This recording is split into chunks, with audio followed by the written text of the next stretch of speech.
duo. If we're scrimming, just like work together on stuff. But Cop was always one of those guys who always hated playing, so. Yeah, so not what I just With said. you, for or? me. I had to nag him to play with me. Wow, okay. Well, no wonder you're not playing on the same team anymore. All right, so I want to talk about picks and bans, then we're coming into this one. Karma, first ban off the table. We are still in 6-14, by the way, so we might see lane swaps, but I guess we see a support ban. So, Bunny, starting with you, you know, how do you feel about sort of the top support picks, and you know, when do you pick among them? Karma's just been a really solid pick for the last, I don't know, however long now. It's 5 just, months.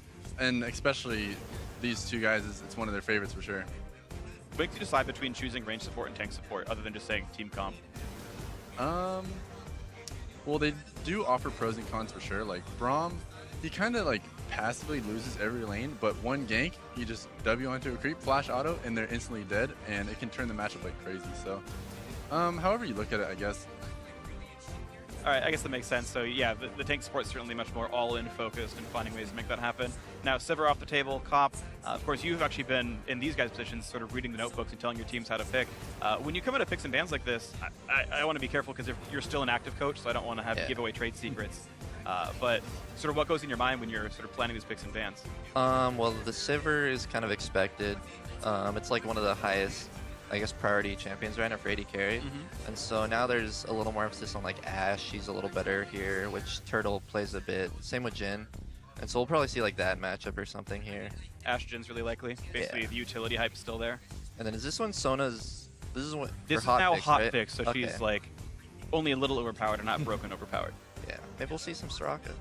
Ooh, yeah, good point. Adrian gets to play that champion. Are there any like great matches in a Soraka? Like, if you know Adrian's gonna pick this champion, can you do anything about this draft to like You don't do really well into pick it? you don't really pick anything to win the lane necessarily. You kind of just like you can attack it with a Braum and pressure more in the 3v3, or look to roam more with your jungler and then kind of pressure the matchup that way. Because she can't pressure you, so you either pick like kill her randomly in a laning phase with gank, or you know, ignore her, make my AD carry 1v2 and find advantages elsewhere. So Bard's the pick of actually Bard Ashe. So you're right about Ashe going in. Heavy sort of aggressive playmaking bot lane. Is there any sort of fright in blind picking your duo lane and showing like both the matchups already? I think it's fine here just because Sivir's banned, and you don't really want to play Ashe into Sivir ideally, so it's more of a free pick here. And then they don't really want to show anything else, so they're just picking their bot lane. Like, they're confident with this lane, it's good against every lane pretty much, so it should feel good. All right, so yeah, I guess right, at least in this duo, it's one of the safer blind picks to go for, and you have more priority in getting your mid or top in a safer matchup. Gives them a lot of engage too, so they can like get that out of the way in their comp, and now they can just pick like carries pretty much, just follow it up with damage, work with Ashe arrows. Like Immortals can't really pick they can't really pick an immobile champion right now mid either without being pretty vulnerable. Now there's the Jhin. Said ooh, Bunny. This here, Ashe and Bard actually have a lot of lockdown, so it's pretty risky for Immortals to pick up Soraka Jhin here. They're going to have to be really careful and put a heavy emphasis on vision control, which Rek'Sai is actually best at, coming from the jungle. And so I'm curious to how much Reignover is going to actually support their bot lane here by getting the proper wards for them. Right, so I'm actually curious, because now we have all this time of champs like to talk about this, right? For all our viewers watching, they're playing Ashe Bard and vice versa. How do you approach the matchup now? You know what the 2-on-2 is, you know what your teammate is, you know the opponents. Like, how are you supposed to win this lane, right? What are the choices you make? Spam ping them until your jungler ganks for them. That's all you have to do. Just put the lockdown on the Soraka Jhin. Yes. And vice versa, the same? Because like, you know, if you're Wildturtle and Adrian, like, they picked it into this matchup. They have to feel comfortable. So, you know, what are they trying to make sure they can do to not get wrecked? They're actually going to have the Rek'Sai, like I talked about earlier, set up the proper vision control to keep it a 2v2 and not have other interferences with their lane. Yeah. All right, so as long as Immortals is not getting ganked, it's fine to farm it off and be passive. That's fine. I mean, that's completely fair to come out that one. And of course, TSM, you mentioned, again, going into Soraka, Bard gets to go roam around, right? She's not exactly punishing. Jhin Soraka's probably not going to kill off Doublelift anytime soon, so we might see Biofrost get to roam around. And now that you see the Immortals lineup, again, like from TSM's perspective, right, you're Doublelift or Biofrost, you see this Immortals squad, anything to jump out to you is like things to be afraid of, things to watch out for? Probably that Shen Hecarim. Like, what it looks like right now is that bot is going to be dove, and they have GP to like prevent that dive, but if the timing's right, they should be able to get like a really clean dive on the Soraka engine before anyone can really like react. Yeah, and I think from the TSM side, they want to engage, get on top of them, and start a fight. And Immortals is actually pretty good at kiting back and getting off their damage, so we'll see how well the engage is from the TSM side. So yeah, overall it's hardcore engage versus good kite back, right? Gangplank can eat the oranges. Malzahar is actually just immune to stuns for a full second, so can walk into the arrows all he needs. And now Zilean actually going to be the final lock-in. So really, there's not that many damage threats on TSM, right? Like Hecarim from jungle is okay, I guess, and Zilean's kind of low. So it's like Double feels like the hard carry now of the team. Yeah, it's a lot on Ashe and Hecarim.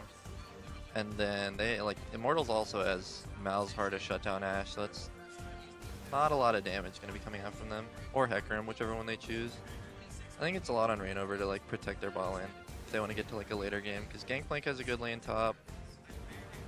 Mid's like even-ish, and then bot's just it's a lot of TSM trying to pile drive. Yeah, it's a lot of scary stuff there. All right, so if you're Wildturtle Adrian, you're like deathly afraid of what happens down here. Reignover, please give us wards, and TSM's still trying to make that plan work anyway. Yep. Basically, right? He's trying to get through that. So Bunny, I'm then curious, right? You're going to be getting a sweeper on support pretty early on once you get your Sight Stone. Is there any way to help make sure that Svenskeren can land those ganks to like make sure that you get your jungler in there for the gank, despite the Rek'Sai and the Soraka warding? Yeah, something supports should do a lot is try to track the wards as best as you can, because if you know something's warded, you can obviously just take another route to get a perfect gank off, and you can use it to your advantage almost, and we'll see if anyone does that this game. All right, well, something we're definitely going to be tracking, of course. We are watching the special bot lane focus stream with two of the most excellent players in North American League of Legends, Koff and Bunny Fufu, and AD carry / coach and support to break this down. And yeah, we've been talking about sort of the team synergies and whatnot. TSM with a bunch of engage in their bot lane, probably looking to continually attack the Soraka, attack the Jhin. It's up to now Immortals teammates to get them the vision control to make sure that doesn't happen to them. Of course, many other things can happen here in this one, and now we are getting ourselves into the game. So look at the level ones. Anything you're expecting to see either of these teams do? We'll see how they play out their early wards, because if it's a 2v1, I'm going to go backstage and grab some food and come back for the next game. At the very least, in a 2v1, the supports can like invade on the jungler. So I'm going to prompt you on that kind of stuff soon enough. Of course. Yeah, I know you're kidding. Actually, I'm also going to be glad to see lane swaps be less common. Do hope we get 2-on-2s here. I'm actually personally a huge fan of lane swaps, because there is a lot of strategy behind it that the average viewer might not know. Sure. So I think it's pretty interesting. Oh, can't get the ward. No 10 gold. So I'm curious, actually. Would you actually prefer to lane swap if you're Immortals, knowing that TSM just wants to kind of repeatedly dive Jhin Soraka? The problem with lane swapping is it'll knock down the towers, and then later on in the game, approaching like 7 or 8 minutes, they're going to be put in really long lane scenarios, and that actually favors Bard Ashe a lot, because you can utilize a Shen ult when it gets up, or you can utilize Hecarim's speed and just run them down and destroy them. And even when Bard and Ashe do hit 6, long lanes are going to benefit them as well a lot. Right, especially with the portal. That makes sense. So when you're choosing, do I want to lane swap, yes or no, it's not only just how's the 2-on-2 work for 6 minutes, but also what happens if we lane swap and 7 minutes in, there's no outer turrets alive. Yeah. Well, it looks like we are going to have ourselves a lane swap. So AD carry is going to sit in lane and push, right? That's generally pretty generic. Yep. Supports, when do you see them invade the jungle? When do they gank mid? When do they join the lane? What's like Biofrost and Adrian trying to do right now? So here it's actually really dangerous to walk in, because their bot lane could be there, and if you have to face check in the bot lane, you'll lose the trade pretty heavily, and going to lane with that kind of disadvantage would be not what you want at all. So now they're going to walk to lane, see it as a 2v1, and then their supports might poke in. We'll see how it goes, because the top laners try to leech as much EXP as they can from the 2v1 early on. Yeah, so right now Huni gets spotted, gets the 3 melee minions, Biofrost has to chase him down. And now it's like, okay, it's a lane swap. Haunter gets rooted. Actually, oh, snap. Is he dead? Fine. He had a flash. He's good. He's good. Yeah, not safe. beautiful. He got his one creep. I remember Kevin would always die in our scrims in 2v1. Oh, man. It's worth the flash. I mean, if you're not going to interact with your lane opponents for the next 5 minutes, I guess it makes sense. Haunter rather did get full XP, so they both got the same amount. It just looked cooler for Huni.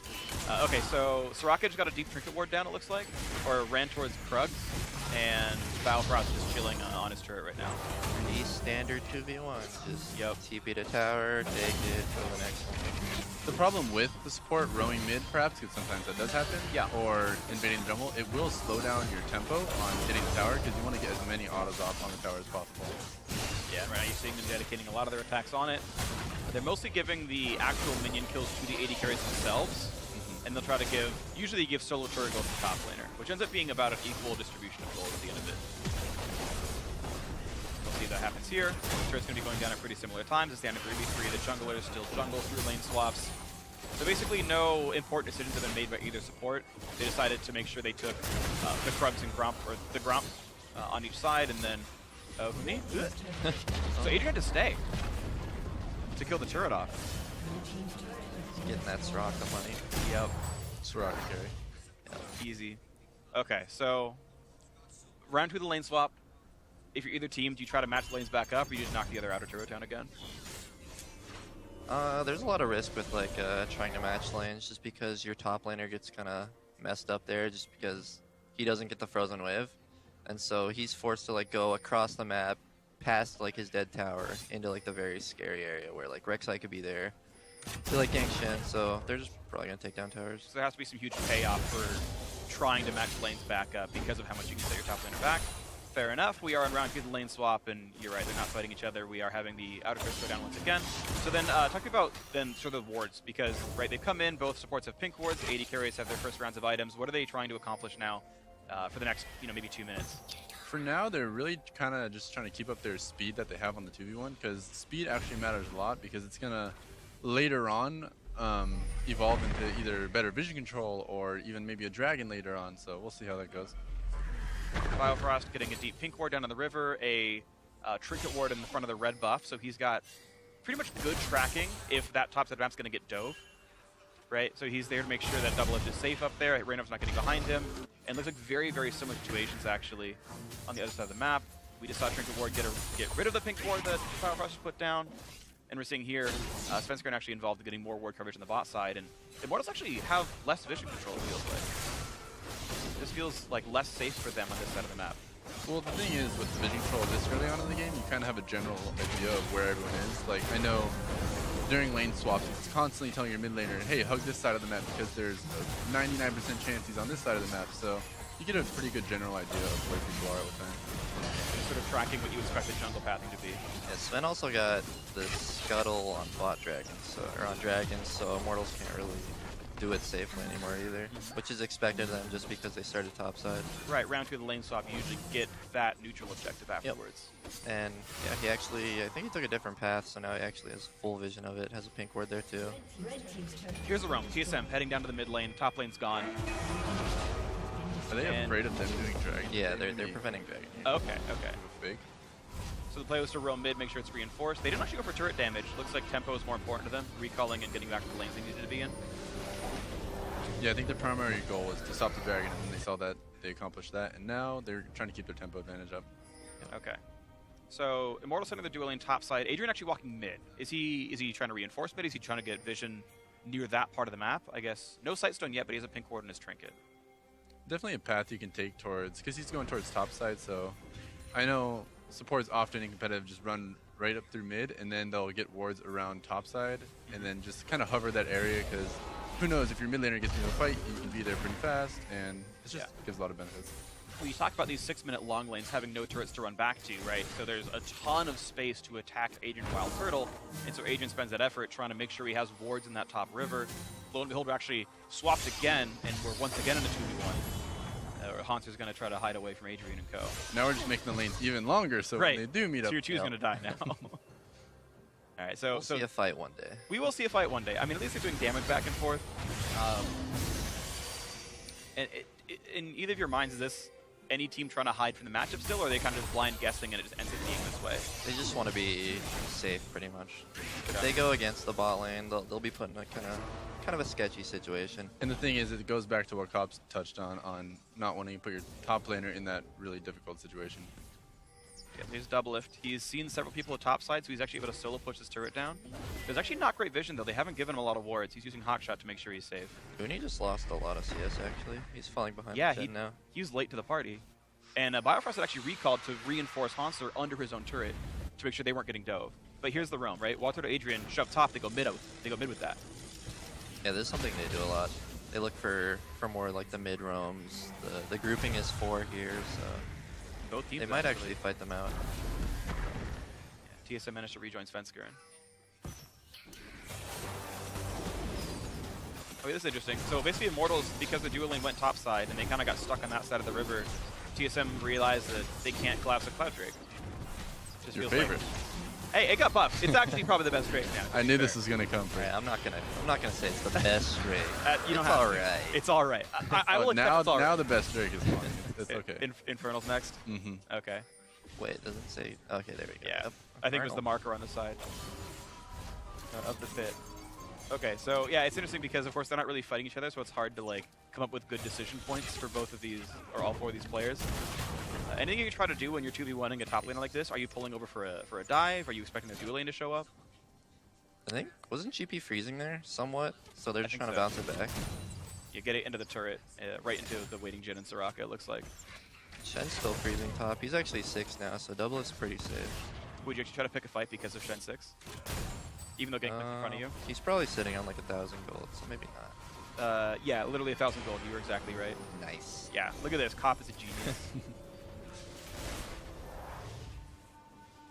Alright, well, support's pretty much going to have their sight stones done soon enough. Oh, he fakes it. But this is like Doublelift with worse items. It feels kind of bad to be fighting this. I think they did this here because it was a cannon wave matched with a non-cannon wave, so they could have actually kept it for a while. Good block. It's exciting. Pretty sure he's fine. Oh! That was dangerous. Alright, so we're good. Time to recall Doublelift. Yeah, again, they knew it was pretty risky. It was just the cannon wave. They had to make sure they pushed it in all the way so it wouldn't stay there for a long time. Did Yeah, not that's want to like give him a that's freeze. the risk of that situation. If GP's 6 here too, like that's gonna look a lot worse. And now Yeah, Canabrush might have killed them. he's so behind now. Looks like they're having there's a a scrap fight, around though. there. Oh, Oh, looks look like at the Doublelift's team. arrow. The call. Excellent. Looks like Sven went for a steal and he lived thanks to Zillion ulti and his own ult. Alright, so Doublelift helped the team. Good for him. He runs fast. He's getting back to bot lane. So what's the choice to actually match up with the duo lane down here at this point? Because like they have to heavily overextend to be down here in order to keep Haunter topside. They don't have Shen ulti either anymore, so they're pretty unsafe. They're just kind of getting vision, safe wards, and then maybe they'll have like meet up with Sven after he recalls. They So- hoping bot pushes back to them or something? With this wave, the bot's pushing into them, so they're not actually going to lose many CS because the wave's going to be killing TSM's wave. Right. And so they're just trying to pressure the map as much as possible right now, and then Doublelift literally has any time to go back to catch that wave up until it hits his tower, of course. And so do as much as you can with the free time you've got. Yeah, it's And- basically like teeter-totter on, Right. you have 2 minutes to roam, do whatever you want, then it goes to, you have to go farm, and the other team can do whatever they want for 2 minutes. Yeah, so because of the very slow seesaw, just show up where it hits the ground again. It's a good way of putting it, thank you. And yeah, this is the decision making you get when these outer turrets are gone this early on. You have a lot of downtime. And now also at this point in the game, you typically see supports and AD carries splitting off from each other, right? You don't nearly as often see them 2-on-2. So what's sort of Adrian's and Biofrost? Because like at least Biofrost has stuns, right? Adrian like can heal somebody. Yeah, well, situations like this, it's pretty funny because Doublelift is catching the wave, so in 2v1 you'll actually notice the supports down in levels a lot because only the AD carry is going to catch the wave, and the support's not always going to be there to pick up the experience. So I find it pretty funny, supports being way down in levels later on in the game. They'll catch up eventually. You get bonus XP now for being under-leveled. And yeah, so also a curiosity is basically Doublelift is making sure he's actually pushing the wave out. He's not choosing to freeze. Why is that? I think they're just trying to get momentum on the map. So after they push in bot and top, they should be able to make a choice between pressuring mid and bottom. And then they'll probably look for a fight there. And it's up to like Immortals to, I don't know, take the bait and like fight, or maybe even just lose some health on the And field. it is smart on Immortals by always keeping Jhin and Soraka in safe lanes, like next to towers. You saw them farming bot about 2 minutes ago. That was pretty safe. And then they sent them mid, which was safe. And now he's clearing the wave as safe as possible. And Adrian tanks the air to make sure Wildturtle can keep ulting, who would actually dodge to not get hit anyway. But you called it a little bit ago. Svenskern's probably going to join them. They're going to show up in the bot lane, right? Look for turret pressure, a couple hundred damage dealt there, forcing the ult out of Wildturtle. Like, it seems like TSM are, right? They're playing the lanes pretty aggressively, pushing them up. You know, kind of throwing around the weight the fact like, hey, we can kill you 2-on-2, you know, with gank pressure, with arrows and whatnot. And TSM's the aggressive team here. Yeah, and Immortals knows not to push out, especially if they go out past half the river. If they push out past that, they're totally screwed because of the CC that obviously TSM brings. Is it super hard being like the AD carry support when you know like you can't go to half the lanes at any time? Like just trying to find the farm? Because TSM has a 500 gold lead right now from mostly, it feels like just from that. It just depends on like who on your team really takes most of the farm. Okay. Because like sometimes you might be in a situation where you only have one lane to farm, and it's like who's gonna take it, the top lane or the AD carry? And usually, like in this game, they're just kind of matching CS. Yeah, I actually would have liked to see TSM have this wave push farther back towards them because they could have denied more experience. And if they did sit around mid, as you see they have 3 pinks around the map, they could pressure really hard with the CC that they bring. I think here he's maybe getting his BF sword, and then they're going to pressure Dragon. He They has probably have a lot of emphasis on this Infernal. yeah, 1,500 gold on Doublelift, so yeah, BF Sword's going to be the timer. And Dragon's also up in 30 seconds, so dual lane, almost always you want to sit around the Dragon, right? You want to make sure you can use TP from the top side, and that's always going to sort of tell you what lane you're supposed to play in. Ray never actually noticed that, and he's been clearing the wards, so now Immortals actually has really good positioning on Dragon. And on And, Adrian yeah, comes in for Turtle wards. has his Ghostblade too, so he's Talk- really strong. Nice. Yeah, actually, Ghostblade's a good power spec right here. Talking about warding position, right? Trigger ward over that wall towards the Gromp. Like, what are the really important ward spots when you know Dragon's coming up? Definitely just all around Dragon, and you're going to notice that their bot lane is staying with their team, like contesting for this vision, because alone they are super unsafe. They're going for the hard play. Alright, so Doublelift's going to just team fight basically as perfectly as he can from the far back. He's actually cutting out a lot, watching for Huni's teleport. They are Flash the all arrow. over Adrian. Adrian lived though. Looks like everyone's like missing the skill shots. Ooh! So how do you play the back half of this fight when everyone's missing ultis and like no one's got flash left? They committed super hard to the Adrian kill. Kind of sucks that they didn't get it, and almost paid for it huge there. Right. Like everyone's trying to reset, and then they're like, oh, they might be on Dragon, so they might put themselves in a weird spot. Double has health, Biofrost has mana. The rest of the team looks like it's mostly recalling. The Mortals are healthy, the both there's no mana. Yeah, it looks like it's gonna be mostly a reset. It's hard to like focus on the right person in these fights too, because like, oh, I want to know what all 4 players are doing, and it's hard to keep up with all of them. So hopefully we figure out who to focus on the next fight and sort of pull out the like really important sort of positioning and target selection. I mean, there you saw how many champions they threw at that Soraka, and they Right. still weren't able to take her down. But she doesn't have exhaust or flash now, so once Hecarim ult comes back up, they might be able to actually pick her. Yeah, on that sort of like cycling 4-minute cooldown. Okay, I have ulti, you flash, I have ulti again, I kill you, and sort of rinse and repeat. Yep. All right, we'll see if they can do that. Svenskaren's halfway back. And then GP ult's going to be huge for the Immortals team comp, so they might actually have to give it up. Without Gangplank. Let's see, that's Maybe. not too far. He's top and he doesn't have teleport, so they have a TP advantage. Yeah, Shen's using his own teleport. This is going to be 5v4. Yeah, so TSM probably just has to own this. Arrow's up for Doublelift as well. Is he looking just to hold it and keep rain over off the Drake? Yeah, there it is. Hard CC and they force him out. But Huni's now joined the fight, so he's in this mix. He's in the mix now. 5v5, smites. They got Drake. Rain over flashed out. Bio's dead though. Oh, that was a good flash ult. Monster's gonna revive, but it's a 5v4. This feels risky. I missed the Turtle's barrel. back up. Missed the taunt. That fear's big though. Doublelift's like too low to fight now, I feel like. Yeah. Both the carries are super low. At least Adrian has some mana. He can toss like one more heal in. Turtle still has flash, so they're probably going to go They for cut him it off. here.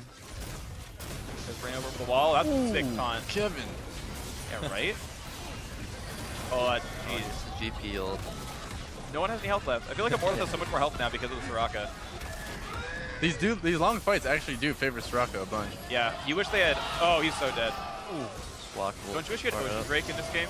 Ooh, Rek'Sai tried turning around on them, but they actually just TSM chose a target and ran at them. Yeah, with landed Rek'Sai a bomb, landed a taunt. Wow. The heck, bro. Because Rek'Sai flanked. That was really well played by TSM. Yeah, TSM's going to have a lot of pressure on the map now. Like, Ash got 2 kills there, I believe, so he's going to pick up Yep. big item now. And he cashed in his coal, too, so he's got a lot of money.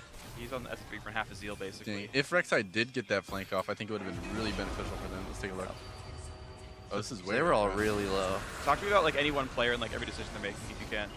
Well, Turtle's someone you just wanna waiting for his focus on. ulti. His ulti's coming up in like 5 seconds. Okay. So he's just doing the damage again with autos, waiting for it. Yep, getting a little Malzahar poke. Oh, wait, that's not my champion, never mind. Targets Bjergsen, gets him twice. Double's The just hitting Doublelift. pretty much the front line. That's all Ash can do right now. Yeah. She has both summoners, but And Wildturtle almost killed both backliners. He's one hit from Bjergsen, one hit from Doublelift. yeah. That's alright, so Huni from the just- Rek'Sai tunnels. And the immediate double taunt. I wonder if they saw that Rek'Sai go up on that tunnel there. I think they had vision. They had a pink ward there, I think, so they might have known. And there's a pink ward again, they saw it. I wonder if Rainover, if he jumps in, he would just die. He's pretty low. Well, that was a sick Bard ulti to save Bjergsen. That was actually super clutch by Biofrost. It's actually really hard to ult your teammates to save them because I feel like it's only the right decision 10% of the time, and in 90% of the time, it's the right decision to ult the damage dealers. Yeah, but he was caught by Soraka root into Soraka silence and like everything else. It was like actually impeccable. Yeah, so Immortals heavy siege. Neither AD carries around. The Shen split pushing the bot side. Looks like the wave got cleared back up. So we're once again on a very far, like, very broken up, very sort of wide map right here. Like a lot of the outer towers down. You know, once again, like I guess Cop to you, talking about sort of how you can safely find farm in open games like this when you have like really good junglers like Svenskr and Rainover who you know can kill you. It's still kind of in the 2v1 situation where they're just matching waves. So yeah. Ashe was there just pushing in top wave to get a little bit of pressure. They had 3 holding mid, just trying to get farm for Ashe pretty much, and then have like the momentum on the map. But they're actually not going to go for anything here because they knew Jhin would be top. They knew he'd be under tower just farming, pushing it out to river, and he's still like a little scared. He's thinking Ashe and Bart are still here. Right, he waits for Adrian. Right, you can see this. Yeah, they're definitely giving a lot of respect to TSM team comp. Talking about ward locations then, because it's something that like, you know, when I try to play like support in regular ranked games, like I have no idea what I'm supposed to ward like midway into the game. Like what are the important parts now? Like Dragon's down, so you've got to find something to give vision around. Well, when it's such an open map like this, you're definitely going to want to get as best wards as you can in, but you have to ward without dying, obviously, so you can only ward so far, and then you just build off that vision every time. Does that mean you like sometimes do like repeated recalls, like you drop your 3, get 3 back, and then try to push them forward right away? And it's definitely a team effort, because Rek'Sai is who you're going to want to use to push in to get those wards. Rainover helps make sure like your jungle is safe. Okay, I can walk over ward your red brush or something like that. Yeah, just like super safe vision, slowly move out, just make sure you're protecting your carries, and that's it. So basically, if anyone ever dies and they say, why'd you die, is like because of warding, it's always their fault. It's like we should have put safer wards down. It could be a number of things though. Like the whole team could be moving together maybe to like get one objective, or maybe they just messed up. They might have just walked too close to a wall and got hit over the wall or something. I get you. Too close to Malzahar. Happens a lot. Kills plenty of people. All right, donation to Doublelift, level 11 on this Ashe, going towards looks like F3 for Hurricane, which is pretty standard for Ashe these days. Dragon's up in a minute again, so they're putting a lot of emphasis on Dragon in their playstyle. Right. Biofrost goes away a top side ward, immediately he's coming down to make sure the bot side looks good. 2 Infernal Dragons early on is actually pretty devastating. Yeah, feels good. TSM just hit a pretty big power spike. Hecarim has his Triforce. You got 2 items on Zillion. Ashe is feeling pretty confident. So should feel good. They have all the vision control too. Right, they're trying to go a full minute early to like kill the wards, like probably recall to refill the site, and then do it again. It feels like it's very orchestrated, you know. Yeah. Hansu's even there to make sure he can hold the top wave, like to make sure that even the waves are in a good spot. Yeah, he is ulti. He can just apply pressure. They can just wait until Shen pushes in top, and then they can go for it. They're just trying to get all the waves pushed in, so it's safer. Yeah, Botlane pushed in by Doublelift. Biofrost still chilling near the Dragon Pit. Pink ward in inventory as well as one on the ground. But yeah, TSM have just great vision. I'm looking over on... there is no vision at all on the right side of the map for Immortals. It's completely dark. It's fine. They have Rek'Sai. You're good. Helps a bit, I suppose. Oh, Doublebomb's gonna hit. Maybe not here. All right, he's good. He's good. All right, Phone's down for a few seconds. They should be able to just start Dragon. Are you afraid of Rainover going for a smite steal? Like, is there any way to stop that? Just kind of stall damage. Okay. Let him in, then focus him down. Because then they can't fight either, and you can engage on them. Okay, good. I was afraid of that one. I've seen too many steals. Especially from Turtle. Right, yeah. Pretty good at that. All right, so yeah, that was clean. TSM showed up a minute early. Biofrost like made sure the ward control was there. Double shoved out bot lane. Hansu shoved out top lane. No worries at all. Just a controlled play. And TSM stays up 1400. They stay up 3 Drakes. And you guys are talking about that we're basically in a post lane swap game, so we're just constantly playing like really long shove games where you're not even fighting for the CS really. You're just fighting for 30 seconds of map control to take the dragon and then just do it again. And one of Jin's weaknesses, terrible at pushing. His pushing tower, yeah, his pushing power.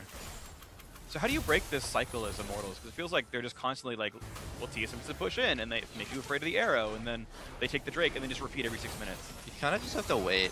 It's like a game of opportunity, kind of. You just Okay. gotta wait for the other team to mess up, and then you might get a good fight.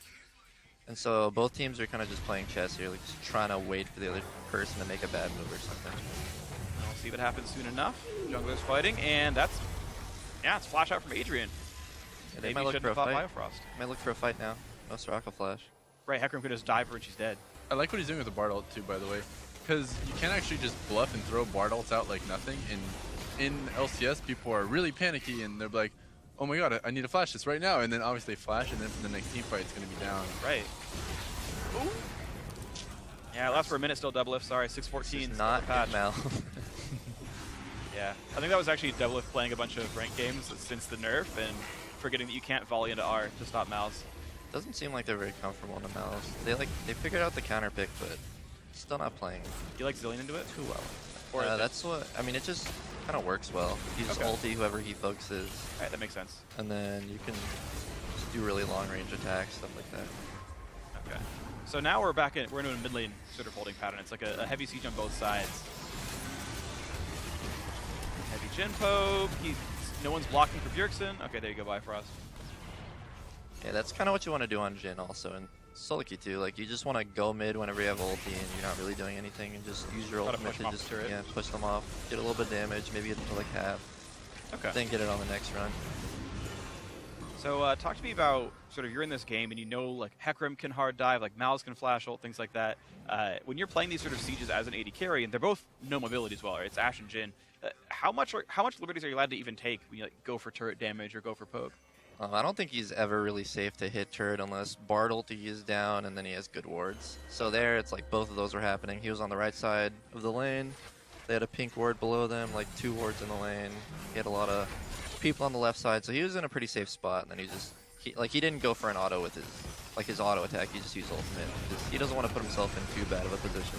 Right. And you saw right there, TSM actually they had ward control, they had wave control as well, and they took half a turret down. So Doublelift that time around felt safe, had the control he needed, forced GP ult out to do that, and yeah, TSM just kind of slowly working the advantage. Immortals aren't able to really answer the amount of pressure these guys have. Yeah, mid tower is so important in these types of games because it kind of just lets you take the next step to winning the game pretty much. I don't think Immortals really mind giving up much though. Their comp actually scales pretty well. Like Mal's gets really big, Rek'Sai gets really big. Gangplank, of course, has always been like a really scaling champion. Right, yeah. And then they lack damage too, like TSM. Sven tries to block for Biofrost, does so. But that part is basically out of the fight. Like they're winning this fight pretty hard, and they're behind. Right, so you mentioned it, right? Like Immortals get to wait and just say, yeah, wait for Gangplank, we're going to be okay.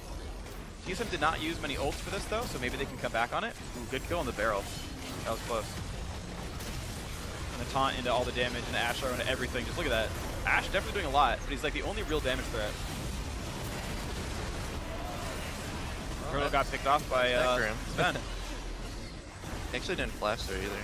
Oh, he just failed to flash Hecarim. Yeah, he had full vision on him too. That's actually a huge misplay. Ooh. Yeah, if they stalled that out, he flashed it. He could have picked up a lot of kills. Yeah, yeah. Because now Hecarim's overextended, probably going to die. Shen and Zillion over down. Now we have 3 players to watch. Ooh. Trying to dive Sven. Oh, he actually got Doublelift with E, I think? I didn't... Oh, he didn't. Yeah, I think he was running into GP ulti. Okay, yeah. It might have been greedy recalling too. Probably, yeah. Alright, so both AD carries died. Both teams got outer turrets picked up. Pretty much an equal trade of resources, to be honest. And we're now 1 minute on Infernal Drake. And you got to set up for Infernal again. Side note, I remember when I used to recall with this guy, it would always be in the greediest places, and the top would be like, Bunny, you're gonna die. And I'm like, no, I'm not, I'm fine. And then 5 seconds later, I'm dead. Oh, I see these things, Bunny. I take care of you. Yeah, it looks like Turtle was feared the whole time, but you're right, it was an ult through vision. He could have flashed it at the start. Probably just thought Soraka heals would be enough, and then he just misjudged the damage. Yeah. Oh, yep, here's the recall. Oh, and he didn't even stop moving for a second. Like, he just kind of chilled. Ouch. Well played, Huni. Well played, Botlane. Alright.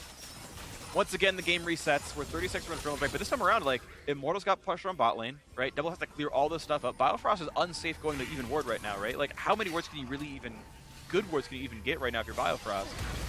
He's definitely going to be just poking and getting as best as he can around Dragon for sure. He might even save them until he has his team to get them in, because basing again would basically be sacking Dragon. And they had pretty good vision bottom. Doublelift saved, pushed to river, so Okay. now they can group up. He's able to push That's to all he the really cares about. Just Doublelift getting it to the river? survive. Yeah. Okay. Well, here we go. Immortals now, this time first on the Drake. Another Infernal. It's now time to watch Adrian as he plays the control game.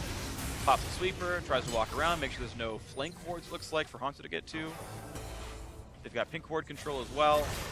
Now they got to control mid real quick, so Genelton starts it off. And it's all on the tank, unfortunately, for them. But he's almost dead. That's a low headcrim, though. Oh. Oh, wow. Who got a flank on a double lift?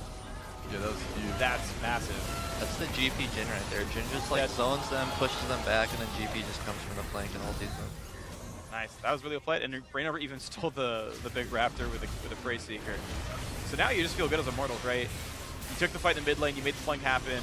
Wildturtle and Adrian, they've got to play this right. And they probably got to peel the enemy champions off a bit. This probably just key. Oh yeah, they have no jungler. Yeah, 3v5 against Baron though, still kind of hard, right? It should be safe. Yeah, looks like they're fine. Good smite.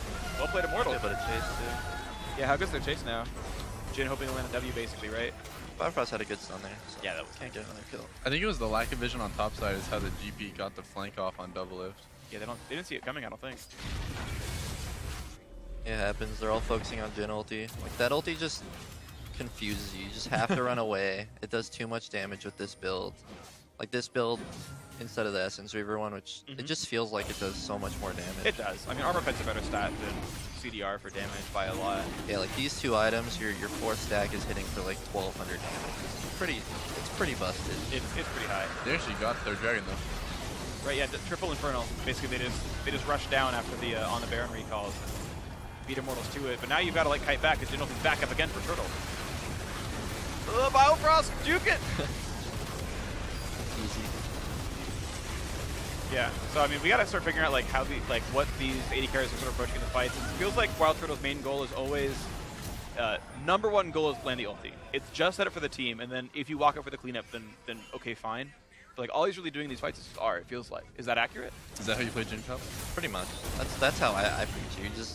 You go up, you don't get near them at all. It's like the safest AD carry ever. You just ulti from like 3,000 range and just slow people by also dealing like thousands of damage. So it's like pretty good. And you hope your teammates are Huni and Pobelter to kill everyone for you, basically. Of course. And then Doublelift, I mean, he's on Ashe, so he's not gonna like be like jumping around, getting a lot of damage off. He's gonna get engaged on by Rek'Sai and just die.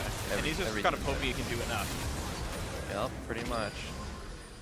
Hoping like his team has the momentum in the team fight and they're pushing forward so he can move forward. Yeah, because we were talking about earlier Ashe being a huge part of their damage. Right, yeah, and he's spent on safe. I actually want to, if we can for the next fight, like, oh jeez, that was sick by Hanzo. But if we get a chance to like focus on Doublelift and like see like how he's able to play around this, right, with a Rek'Sai and a Gangplank trying to dive him and whatnot. Because like he has to carry for TSM. Yeah, and he has Flash now, so you'll see him doing a lot more in the next fight. All right. They actually got an ace there, so not a lot off that Baron. Yeah, that's huge. And TSM ends up with 3 Infernal still. So they're scaling. Yeah, their gold's within 400. You mentioned before Immortals have probably better late game by a little bit, but I feel like Triple Infernal probably trumps that, I would guess. Yeah, if they got any other dragons, it'd be looking a lot more grim for them. All right, so hide in the brush, pink board there. Maybe they get a pick, but mostly getting turret damage. Biofrost actually like never leaves Doublelift. Really? It's kind of interesting how they play. Because a lot of other teams, you'll see the support split off a lot to work with the jungler. But Biofrost like always just protects Doublelift. I wonder if that's like how they just play around him. Well, I think it's probably along their style, because I know Doublelift says, hey, I need this wave, I need people here right now, or I can't get it. And it's kind of him and Bajir talking about the wave setup and how they want to manage their champions. And so because they're dictating, it's like they always know that they're safe, they're flowing the teammates to them. And this is the really nice flank by Hanser. What a monster. Yeah, I think that was over a hawk shot, so we knew where he was, but... Yeah, and Doublelift landed a really important Asher off respawn, basically. He was able to get the pick on Pobelter because of that. Yep, so both AD carries actually have a lot of utility. Alright, so Doublelift, tell me what he's doing. Putting the flurry. Okay, that was actually auto-attacking. Yeah, it was a 4v1. That's not what I was going for. I didn't realize it was 4v1 at first, but I would love to actually have like team fight analysis, because you're actually, I think, one of the very best team fighters, Cop, so I'd actually be curious to see like your eye on this when we get into the more complex ones. Alright, so shot an arrow. He's trying to get it Pretty much both AD carries just like follow up. That's all this game really is. Okay. Press R, then walk forward afterwards if your team's winning. Yeah. That's fair. Oh, this is gonna be a little. Oh, he's going for Sven. Why is he going yours? I don't know. I mean, I guess he had ult. Oh, maybe Shen was blocking it. That might have been it. Oh, you're right. Monster could have been in the bottom left. All right, so yeah, it's another sort of example of like the AD carry. I guess this is not maybe the ideal game for these AD sick carries are AD carry little mechanics. different. These are like all utility. Let's pick Ashe for engage. Yeah. It's like, well, I pressed R and hit someone, and then I ran forward hoping I could join the fight. All right, well, we'll hop off that one maybe a little bit. Trying to pull blood out of a stone, I suppose. But yeah, now a solid gold lead for TSM. You can see they're able to get the picks, the utility. I mean, for really both these teams, right? Like, the opening ults are setting up their teams to get these fights. And Adrian, I guess, you know, tries to kite back. If they're able to actually play a 5-on-5, put the heal in, and Biofrost is trying to do what Doublelift's doing, which is land an ulti, set up the fight. Pretty much just trying to pick up his eye. I wonder if he has the gold. Oh, he does. Yeah. So that's a very big Ashe. Yes. Oh, he actually he bought a BT. Interesting. So tell me about that. Is that for more survivability? Yeah, he's just getting focused down right now, so I mean that's fine. He's not like, even though we said in champs like he's like the carry, instead he just feels like as long as we get a good fight, we're fine. Yeah, so he's pretty much just relying on Hecarim and Zillion to do a lot of the damage, and him to just be kind of that follow-up damage and just survive with his lifesteal. Just because I mean he does have like a GP ult to worry about, Mal's flash possibly even, like Rek'Sai going in, and then same with Jhin ulti. So there's a lot of stuff hitting him in fights. Right. So make sure you can survive that. Be good to go. Notice he went for an early executioner's calling as well. He had that before he finished the Bloodthirster, so he's like trying to make sure that Soraka's not keeping everyone alive, that when he does hit people, it's useful. Yep, that's important. Usually on AD carry, it's like right after your first 2 core item. Right, so after you're basically your Zeal combine, like after Hurricane or something. Yep. Alright, well, once again, they're poking. They're playing for... Do you think Elder Dragon is really worth contesting? I've started hearing people like say that it's just too big of a risk to go for it. I mean, it's pretty much... It feels like the same strength as Baron, but like maybe a little harder to kill. Yeah, it is roughly. Oh, jeez. But I mean, it's really good for TSM if they can get it. Ooh, looks like they have a really good team fight going on. They're getting Secret Shades, but they peeled for him pretty well, so he's fine. Well, they didn't get the Zillion ulti on Hecarim, so they probably just got to cut away. Ouch, that's actually a pretty severe problem. They actually got a pretty good engage off. It's just Immortal's team comp is so good at kiting back and getting damage off at the same time. Yeah, Wildturtle had flash and heal, so he's able to get away enough. He had a really good flash there. Yeah. I'm sure we're going to replay that at some point, but now they get to take down Elder Dragon. To your point, actually, it has the same stats as Baron, but then it also has the same Dragon debuff of it takes less damage to kill more of them, so it actually is just harder to kill Baron for most teams. They don't actually have any dragons to buff up the Elders, so it's not going to be the most amazing thing. It's probably just denying TSM for the next 10 minutes, and they might be able to pressure Baron really hard for the next 2 minutes. We'll see. They got a solid 45 true damage or something. Yeah, it's not completely terrible. It's alright. Oh, we flashed a taunt. That's huge. And Adrian, flash, ult, W's, lockets. Sven just went a little too far in here. Yeah, they're trying to force it here. Alright, well we know the junglers are both alive. Svenskirchen does have ulti. Where's his Jhin ulti pretty soon? This could be a 50-50, it's really low. Oh, Wildturtle. Now they got a battle for this one. If anyone plays Jhin, does like 1700 damage. Turtle's just autoing in the pit, gets taunted, and an arrow gets him, so he's dead. Yeah. Devils just has free time to attack now. This is just not having flash. Yeah. Re-engage with the immobile AD carry having flash, and lo and behold, a 3-0. And the sustain showing. That looks like pretty healthy after that fight and in the fight. Right, Taking a lot of damage too. He got ulted by Mal's in that one and is still okay, so. Pretty big deal. And this is just like them running in. Like, they could just win right now. They could. They have 5. Yeah, they have 30 seconds. Reyna was tanky. Yeah, they should feel that. Yeah, I think they just win. Game. Wow, nicely done. So yeah, basically, so Wildturtle flashless was able to be picked off. Well done, Svenskirchen. And Doublelift actually going Bloodthirster basically third. Do you think he made the audible mid-game? Since they had 3 Infernals, he switched over to the BT and says, as long as I'm alive, I'm going to get a lot of damage off? Or? Maybe. I mean, it's probably smart. I don't know if that was his thought process, but I mean, it works there. Extra Yep, AD. he did. Yeah, I think he sort of had the pulse of the game, right? It was like, well, it's pretty much just about whether I live or die